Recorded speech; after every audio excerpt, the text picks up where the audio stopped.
Andrés, tú me Sí, dirás si lo tenemos ya. ¿Lo tenemos al sí, amigo? sí, sí. Bueno, yo te voy a pedir que antes de darle entrada a Daniel, pongas al aire una, un video que nos enviara justamente Daniel como para ir haciendo boca para luego el diálogo que vamos a tener con él.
Bien, y ya lo tenemos aquí entonces al amigo Daniel Cortazo. Buen día, Daniel, ¿cómo estás? Buen día, Juan. Muy bien, por suerte. Acá estamos. Yo también disfruté nuevamente de ese video que está hecho por Mili Corleone Producciones, y a la cual le agregó la música, como si alguno lo vio, de la película La Misión. Ujú. Y no ¿Cómo es no? casualidad, porque justamente. Sí, perdón. No, no, no, Me iba a hablaron más preguntar porque algo. hubo una interferencia ahí que no sé de dónde salió, pero acá nadie habló. Ah, bueno. Este. Se trata justamente de los restos, es decir, los vestigios arqueológicos del puesto de Santa Gertrudis, que fue un puesto importantísimo en la estancia de San Borja en tiempos que se desarrolló la cultura guaraní misionera o guaraní jesuítica o como le quieran decir, que abarca desde principios del 1600 hasta el último tercio del 1700, es decir, son 160 años y pico. Y Bueno, en primer justamente, término, sí, no, te dale, decía, dale. Daniel, en primer término quiero agradecerte habernos atendido, haber aceptado la invitación de participar en el programa, porque realmente me interesó mucho al haber visto primero los videos que ya los había visto, porque me los había enviado en otro momento tu esposa, mi querida amiga y colega Ivonne Eula, y ya de por sí me interesó, pero fundamentalmente también porque... eh, tú nombraste la música de la película La Misión, que yo la vi muchas veces y en varias oportunidades la he trabajado con mis alumnos en las escuelas también para abordar lo que fue, sobre todo cuando llegamos al 12 de octubre, esa fecha que habitualmente se la mal suele llamar como la fecha del descubrimiento de América, cuando todos sabemos que no existió tal cosa. Y esa película, justamente La Misión, narra con mucha crudeza lo que fue el tiempo de la ocupación por parte de los imperios y lo que fue la masacre, el exterminio prácticamente de ese pueblo originario del que quedan algunos vestigios. Y bueno, yo te quiero preguntar justamente, ¿por qué suele suceder esto acá en nuestra América? Algo tan diferente a lo que se ve en otras culturas, ya sea europeas o asiáticas, donde, por ejemplo, vemos el propio Coliseo romano con 2300 y pico de años, que todavía se mantiene, con, por supuesto, patrimonio y se vive en constante reparación para mantenerlo, pero son 2000 y pico de años. Sin embargo, acá con ciento y poco, 200, 300 años, ya no queda prácticamente nada. ¿Qué nos ha pasado a los latinoamericanos que no hemos sabido conservar de manera más, digamos, de una manera más cara este tipo de reliquias? Bueno, primero, lo primero que te voy a contestar el 12 de octubre con la llegada de Colón a estas tierras. Una cosa que nunca se menciona es que Colón en su viaje de vuelta se llevó a 400 indios caribes como esclavos. Es decir, no fue que llevó 3 o 4 para que la reina Isabel lo viera, no, se llevó 400 indígenas del Caribe como esclavos. Eh, y que no es casualidad que también esos caribes fueran parientes muy cercanos de los pueblos que habitaban esta región. En cuanto al tema que te referías con respecto al reconocimiento de nuestro patrimonio cultural, hay situaciones muy distintas, ¿no? Es decir, lo que ocurre, por ejemplo, en Perú, fundamentalmente, y en México, con el rescate de toda su cultura del Imperio Inca y aún anteriores al Imperio Inca, ellos tienen muy desarrollado el tema del cuidado del patrimonio, ¿no? Uh -huh. De México no conozco tanto, pero del Perú puedo decirte que ellos han reflotado no solo lo que se encontraron los españoles, sino a 2 o 3 mil años atrás.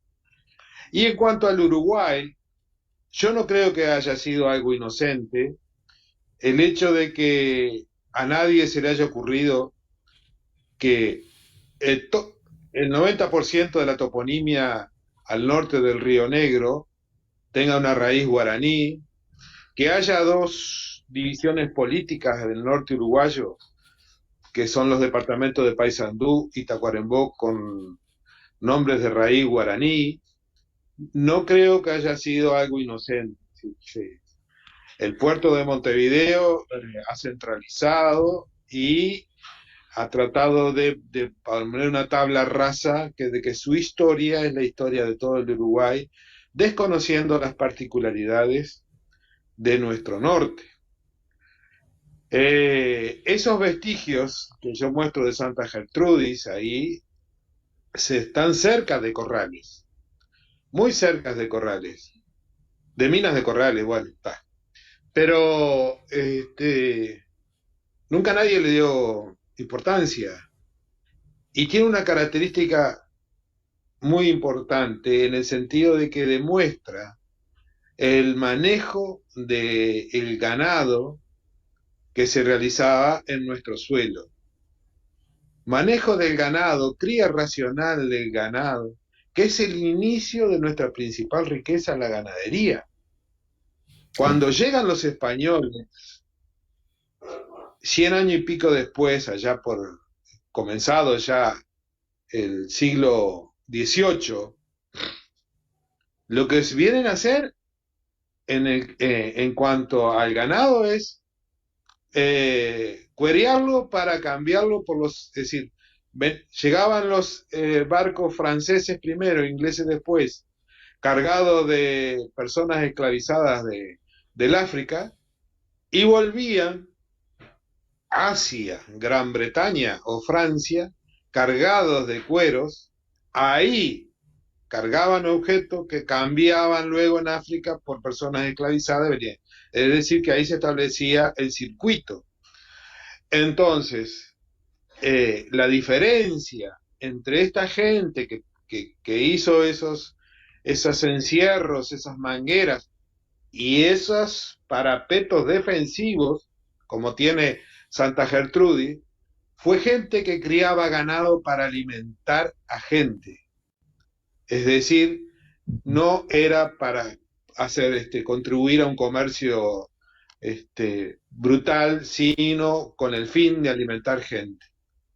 Porque ¿qué pasó con la civilización guaraní jesuítica, o jesuítica guaraní, o guaraní misionera, como quiera poner? En el proceso de la creación de las reducciones, término civil, que fueron los llamados 30 pueblos misioneros, misión, término evangelizador, era gente que vivía en aldeas de 100, 150 personas, es decir, en las malocas, como decían ellos, que son reunidos en pueblos o ciudades de 6, 7 mil personas, y que había que crear una manera de obtener la proteína animal que antes se conseguía con la caza y la pesca. Porque no es lo mismo alimentarse 150 personas, cuando mucho, de la caza y de la pesca, 6, 7 mil. Y la ganadería fue justamente lo que vino a sustituir esa proteína animal que no existía, o que era imposible de conseguirla por los métodos tradicionales. En los números requeridos, por Y, supuesto, claro. claro, fíjate que en el siglo XVIII, en los 30 pueblos vivían alrededor de 150.000 personas. Y bueno, en lo que respecta al Uruguay, el departamento de Artigas, el departamento de Salto, el departamento de Paysandú, el oeste de Tacuarembó, el oeste de Rivera, pertenecieron a la gran estancia de Yapeyú, donde se criaba ese ganado, en principio de una manera muy laxa, porque solo era para alimentar a la gente de Yapeyú. Pero luego, a medida que se especializaron los pueblos, hubo pueblos que se dedicaron al cultivo de la yerba mate, otros pueblos que se dedicaron a los tejidos de algodón. El pueblo de Yapeyú, de San Borja y de la Cruz se especializaron en la cría del ganado y cambiaban el ganado por los productos que ellos no producían. Es decir, había un comercio de trueque, si se quiere decir, por lo cual la ganadería se incrementó y se empezó a formalizar, digamos. Para ello había que crear estancias más pequeñas y puestos de estancias que cuidaran rodeos más pequeños. Por otra parte, este sistema perduró en el Uruguay hasta la llegada del alambrado en el último tercio del siglo XIX, es decir, la estancia con sus puestos. ¿Cuál era la función? Era el ganado chúcaro, hacerlo estante, de ahí viene la palabra estancia, que solo se utiliza en la cuenca del Plata. En el idioma español, estancia es una habitación. Para Claro. designar este tipo de explotación en el idioma español se le llama dehesa. Es decir, hacer el ganado estante significaba separar las vacas de cría, castrar los novillos, amansarlos, y eso significó que se crearon una serie de puestos desde la gran estancia de cría que fue la vaquería del Mar, que se ubicaba en la cuenca del río Cebollatí. Más o menos a qué altura No con el ganado. del río. Esta vaquería que El tú río, mencionas, toda la cuenca del río Cebollatí, porque ¿sabes qué, Juan? ¿sí? Nosotros tenemos que tener en cuenta que la ecología del Uruguay de hoy no es la misma de la sin ir, no tenemos que ir a tiempos remotos. En los últimos 10.000 o 12.000 años, el Uruguay, por lo menos en esta zona, acá ha tenido una selva, la mata atlántica, que se conservan algunas algunos relitos, hubo un desierto, el desierto de Bocotú, de lo cual hay arenales en tranqueras aún hoy, y si vamos remontando hacia el norte, pasando a Brasil también nos encontramos con esos arenales, y en el centro de Tacuarembó. Después, un periodo Daniel, también permíteme que te de interrumpa un mucho frío. segundito. Permíteme, permíteme que te interrumpa un segundito. Acomoda un poquito tu celular porque está No. saliendo de cámara prácticamente. Ah, perdón. Ay, ay. Sí, Sí. está. Lo que pasa es que la Seguí voy a nomás, dejar disculpame. fija. Ahí está, No, no, mejor. está bien. Entonces, hoy es la cuenca, sudeste del Uruguay, estuvo hasta la última vez, hace unos 3.000 años, antes del presente, 4.000 años antes del presente, estuvo bajo el mar, por lo cual esos pastos adquirieron una salinidad que es importante para el ganado, porque el ganado se le suministra sal siempre, justamente con fines de que mejore su calidad reproductora y engorde. Y entonces tenían pastos apropiados, agua dulce, y ese ganado no fue el que trajo Hernandari. Ese ganado emigró desde las reducciones del Tape, ahí cerca de la Serra Gaúcha, donde se establecieron una serie de reducciones hasta que aparecieron los bandeirantes. Y como ya existía la experiencia de la esclavización, de que los bandeirantes esclavizaban a los indígenas para llevarlos a trabajar en los ingenios y minas, la gente que vivía en esas reducciones, digamos que huyó y se fue con lo opuesto, y entre otras cosas dejó el ganado que poco a poco fue migrando, desde las nacientes del Ibicuí, buscando las mejores pasturas que encontró ahí en, en la zona de la cuenca del Cebollantí. Fue una migración que duró más o menos desde fines del 1630, 1638, 1639, hasta 1670, que es cuando los indios que vivían en Yapeyú descubren la vaquería del mar. Voy a notar algo, los indios de Yapeyú no eran todos guaraníes, ni siquiera eran la mayoría. Tienen una gran cantidad de guenoas que eran de otra parcialidad, es decir, son pámpidos frente a los amazónidos, que son los guaraníes, pero que estaban mezclados familiarmente por casamientos interparcialidades, y que habían venido desde el sur y conocían el caballo. Entonces eran los excelentes vaqueros, excelentes jinetes primero y excelentes vaqueros después, que en una palabra, digamos que resignificaron la caza con el cuidado del ganado. Entonces tenemos que traían el ganado de cría desde allá, por lo menos hasta 1730, ¿no? Lo traían desde la cuenca del Cebollatí. Ellos apuraban el paso para cruzar el río Negro por el paso de Yapeyú, hoy bajo la represa de Palmar, paso de Yapeyú que también utilizó el éxodo del pueblo oriental, para nombrar algo más, y que podía ser, según como viniera el clima del Uruguay es muy variable, ¿verdad? Podía ser un obstáculo, no, podía, de repente, si estaba en un estiaje, ellos cruzaban fácilmente, pero si eran periodos decrecientes, complicado. Por lo cual ellos apuraban el paso para cruzar, y luego, en la cuenca superior del Queguay, se encuentra una realidad similar a la de la que hablábamos de Rocha, pero por una diferenciación.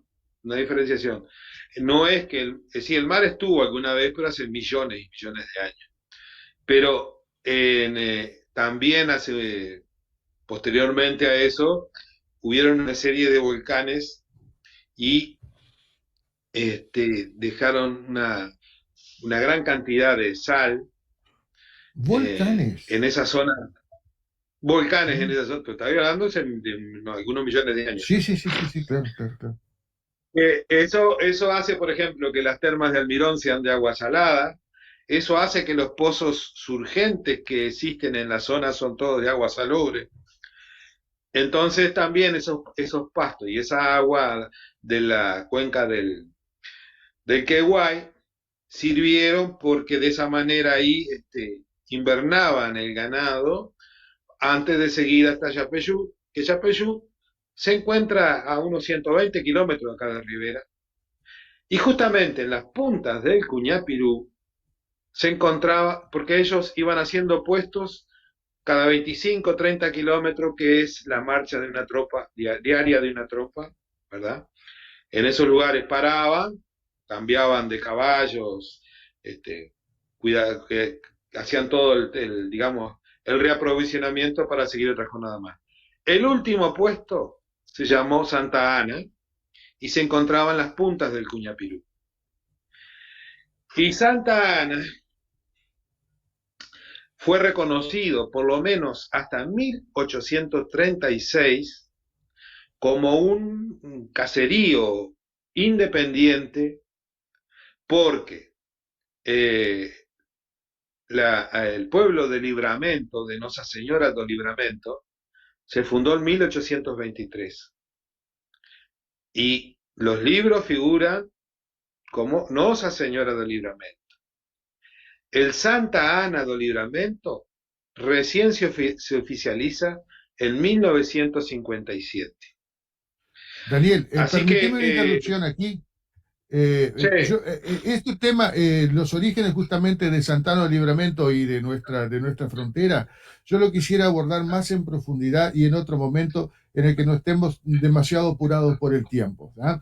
Pero yo lo que te bueno, voy a pedir ahora es que quiero dialogar, sí, porque realmente tenemos pocos minutos y ya tengo pactado una entrevista a partir de las 10 y poco con otra persona que también tiene un compromiso. Pero quiero emitir al aire el otro video que me mandaste y a raíz de eso bueno, quiero cómo que me no, comentes brevemente tu otra actividad. Andrés, vamos a poner al aire perfecto. el otro video que nos enviaba Daniel.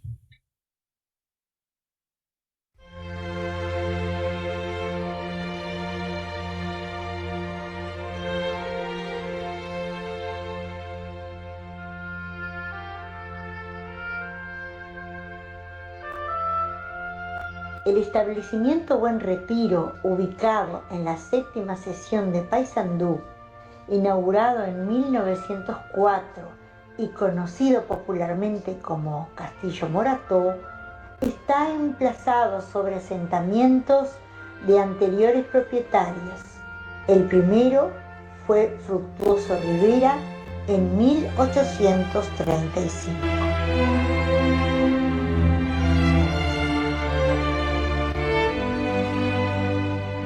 Pero todos ellos se construyeron sobre un primitivo establecimiento guaraní misionero.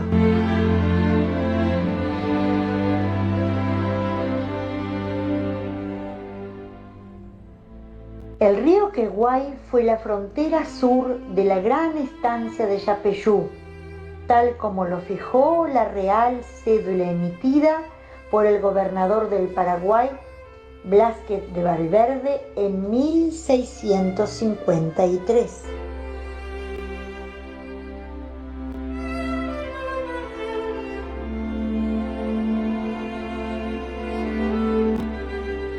Esta gran estancia necesitó crear puestos y postas a lo largo de sus fronteras con un doble propósito: hacerse cargo de un rodeo de ganado chúcaro proveniente de la bajería del mar, con el fin de amansarlo y evitar los robos que frecuentemente hacían los indígenas nómadas.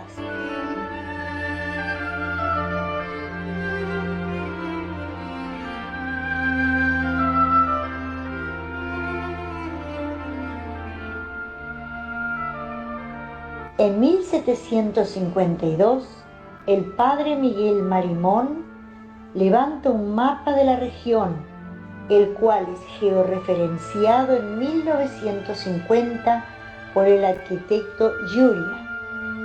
En ambos se señala la horqueta del arroyo Corrales con el Queguay como puesto de San Juan Bautista. Allí fue cerrada la horqueta con un cerco que aún se encuentra en pie.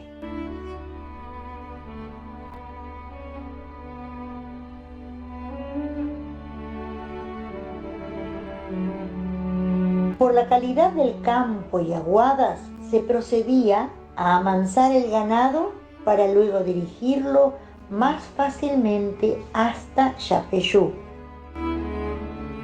Lo que hoy encontramos, además del cerco nombrado, un gran encierro de forma elipsoidal, cuyo eje mayor es de 1.300 metros. Son una manguera circular de 90 metros de diámetro, funcionando como entrada al gran corral y usada para tareas de manejo del ganado. Y por último, un cerramiento semicircular para mantener la caballada de uso diario.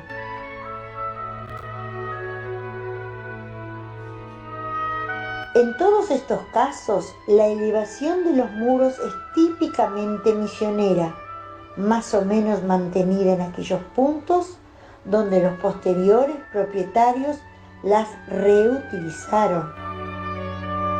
Frente al edificio del castillo, el cerco original desapareció y sus materiales fueron reusados en bretes y tubos, en los cuales la elevación de los muros es totalmente diferente y fue desechado el material de relleno típico del cerco misionero.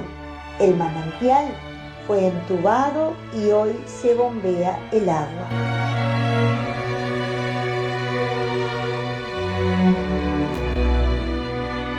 Sobre lo que se conoce como estancia de Ribera, estamos investigando una edificación reciclada del periodo misionero, probablemente la capilla y habitación del cura. Si Yapeyú comenzó la explotación de la vaquería del mar en 1670, nos encontramos ante 350 años de historia de nuestra principal riqueza, la ganadería.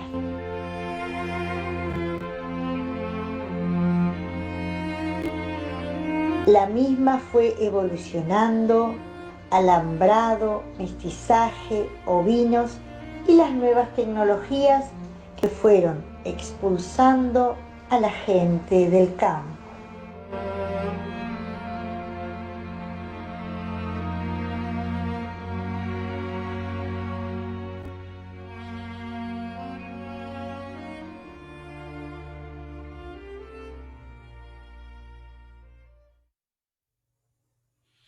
Bueno, no debe haber sido sencillo para vos, Daniel, encontrar una locutora para animar este video. Bueno, el motivo de nuestra risa de Daniel y mía es porque quien ofició de locutora acá es Ivonne Eula, quien lo presentaba hace un rato como la esposa de Daniel y además mi querida amiga y colega profesora de portugués. Daniel, ¿cómo llegas a interesarte por este tema y en realidad cuál es la tarea que estás desempeñando actualmente y contratado por quién? Que me interesa comentar eso porque realmente es más que interesante lo que me decía fuera de micrófono el otro día. Bueno, primero, ¿por qué me interesa esto?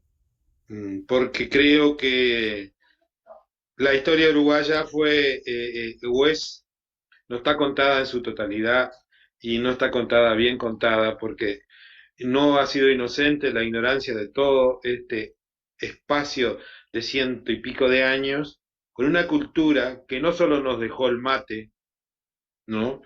Sino que nos dejó muchísimas más cosas.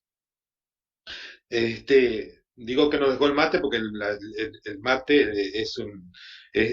viene de los tiempos de los guaraníes que usaban la yerba, ¿no? Y llegué a estudiar a este caso concreto que es la filmación también a través de Mili Corleone, que es excelente, este, y la locución de Ivonne, por supuesto.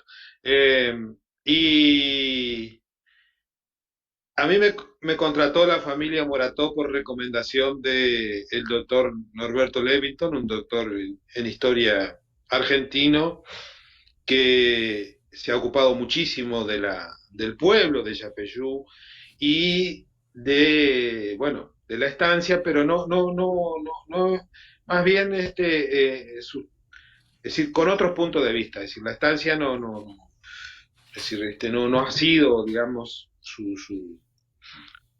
su métier, sino otros aspectos importantísimos también, ¿no? Y, y bueno, eh, resultó ser así, resultó ser el puesto de San Juan Bautista, como decía brevemente ahí, contrastado con la documentación de el padre Marimón, mapa, es decir, el arquitecto Yuria, mapa, y también porque en la iglesia de San Fructuoso de Tacuarembó, en un libro de bautismos de un cura de Yapeyú, Domingo Morales, hay una hojita suelta escrita en guaraní que es memoria para las futuras generaciones de indios del pueblo de Yapeyú, escrita por un indio, escrita en guaraní, y en ese hace un relato entre 1690 y 1704 de lo que hacían las cosas más grandes. Y en 1692 habla de que traían una tropa desde la vaquería del mar y tienen la orden de dejar en el puesto de San Juan Bautista 2000 reses. Y después en San Marco y después en la estancia de San José Nueva. Es decir que con esa documentación sabemos más o menos, por un lado, sabemos el lugar donde estaba, que es la horqueta del Queguay con el Arroyo Corrales, o que en ese momento Miguel Marimón le pone San Martín, Arroyo San Martín, y tenemos la prueba, digamos, documental del relato de esos indígenas de la existencia ya en esa fecha de ese puesto. A raíz de eso, la Intendencia de Paysandú lo declaró patrimonio departamental y interesado por el tema jesuítico, que es un tema que está de moda. Hace 2 años la UNESCO lo declaró el año jesuítico, y también es el tema cultural que une a todo el Mercosur, el tema jesuítico, con el fin de que no de reconocer monumentos, sino de darle un giro turístico de manera que favorezca a las poblaciones residentes en esa zona. Entonces la Intendencia de Paysandú me contrató para hacer todo un relevamiento de los vestigios jesuíticos en la 6ª y 7ª sesión de Paysandú, que son las más deprimidas económicamente hablando, y que hemos quedado asombrados con el paisaje arqueológico existente. Es brutal la cantidad de vestigios que se encuentran en la zona, en esa zona, y lo que es también importante es el interés que se ha despertado en la gente de colaborar, de participar, de contar historias y de muchas leyendas, pero bueno, pero la importancia de que reconoce que eso puede ser motivo para que un turismo que va a ser pospandemia, un turismo que va a venir muy selectivo, con muy buena desarrollo cultural y con dinero, es decir, que aparte de visitar todos los vestigios jesuíticos que se encuentran en la zona, que además tienen una condición: esos vestigios jesuíticos perduran aún hoy en costumbres, que no es lo mismo que ir a la Calera de las Huérfanas o a la Virgen de los Desamparados, que fueron estancia jesuítica, pero trabajada por personas esclavizadas, por africanos esclavizados, que se hizo con el fin de financiar asilos, y que hoy no queda más nada que eso, que el vestigio. No dejó nada culturalmente hablando. En cambio, acá en Uruguay, en la zona de las estancias, más allá, como te decía, del tomar mate, más allá, ustedes los fronterizos nos toman el pelo a los del centro, pero nosotros nunca hablamos en plural.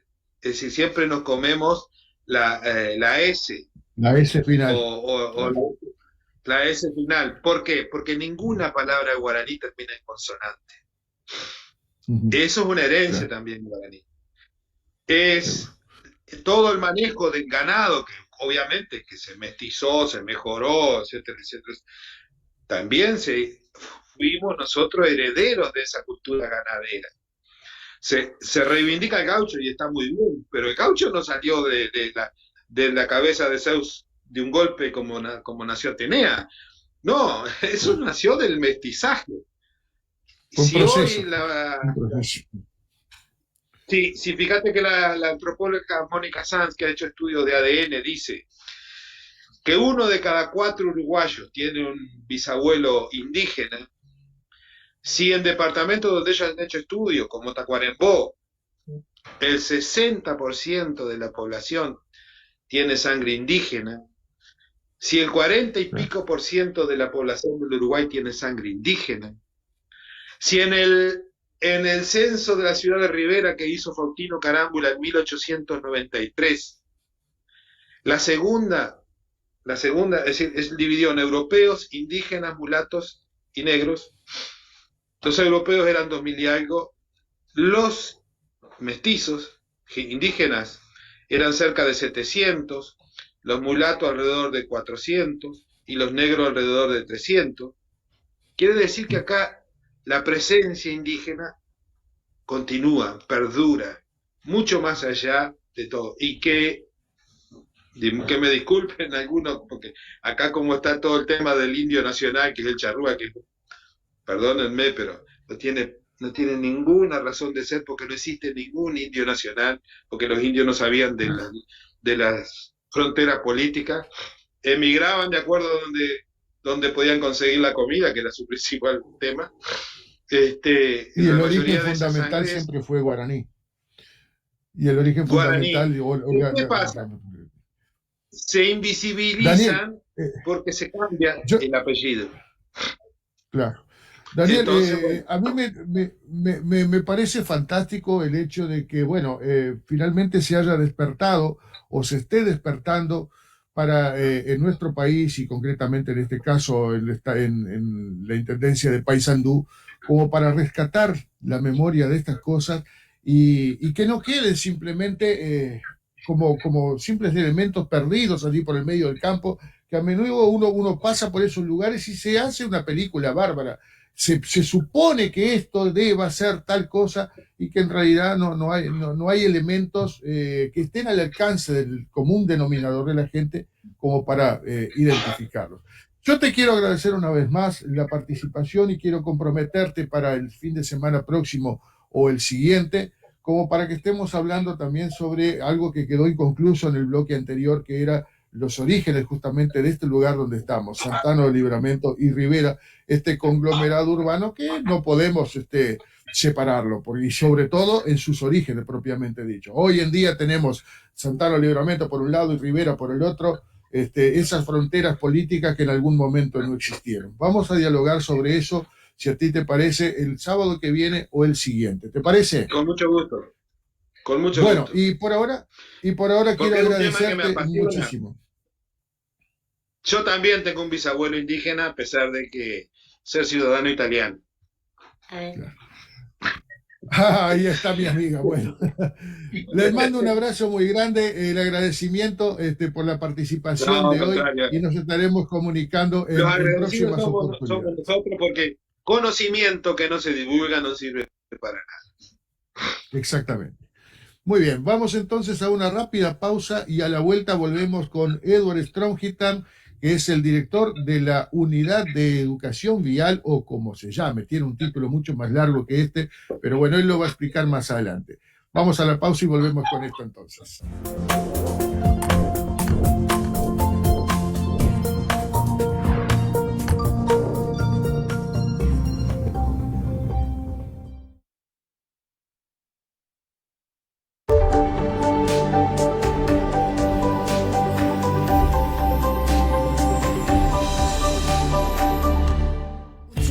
Super Niederauer. Final de semana com ofertas imperdíveis. Aproveite! Super Niederauer.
¿Qué más querés?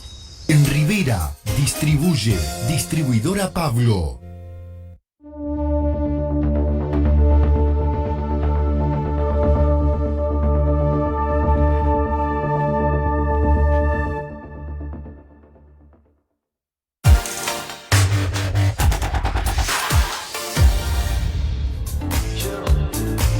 Panadería y confitería Bon Appetit. Tentaciones en tu mesa. Panes, bizcochos, fiambres, productos lácteos, bebidas en general, sándwiches, pizzas, tortas, postres y de todo en nuestro mini mercado. Promociones todos los días. Nuestros panes y bizcochos no pueden faltar en tu café, al mediodía o por la tarde. Exquisitos con el mate. Probalos. Panadería y confitería Bon Appetit. Presidente Viera 1326, a pasitos de Centenario.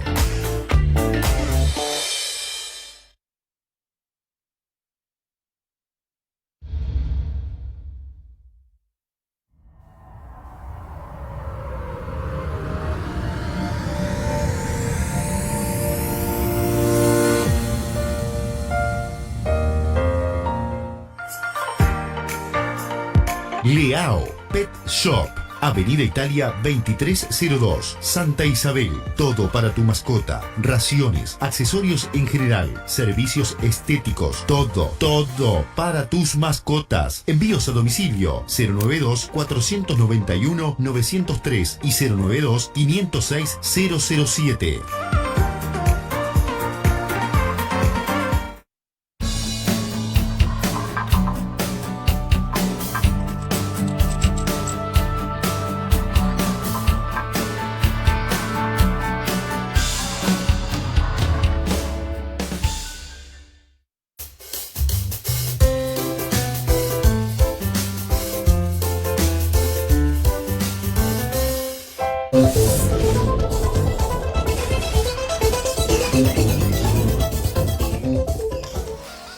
De 9 a 12, la mañana de R+. Conduce Nazario Zampayo. Somos R+.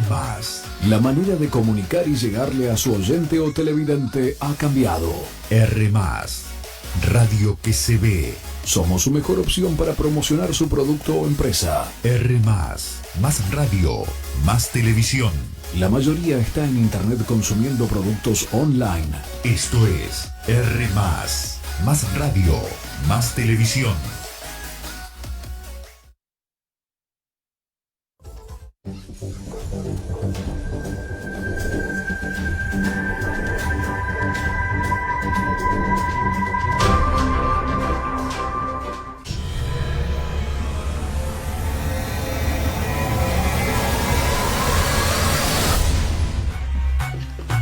No te amargues por bancarte esto, que a veces ser amargo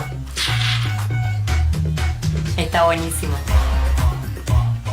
Canarias, en Rivera, distribuye Distribuidora Pablo.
Super Niederauer. Final de semana com ofertas imperdíveis. Aproveite! Super Niederauer.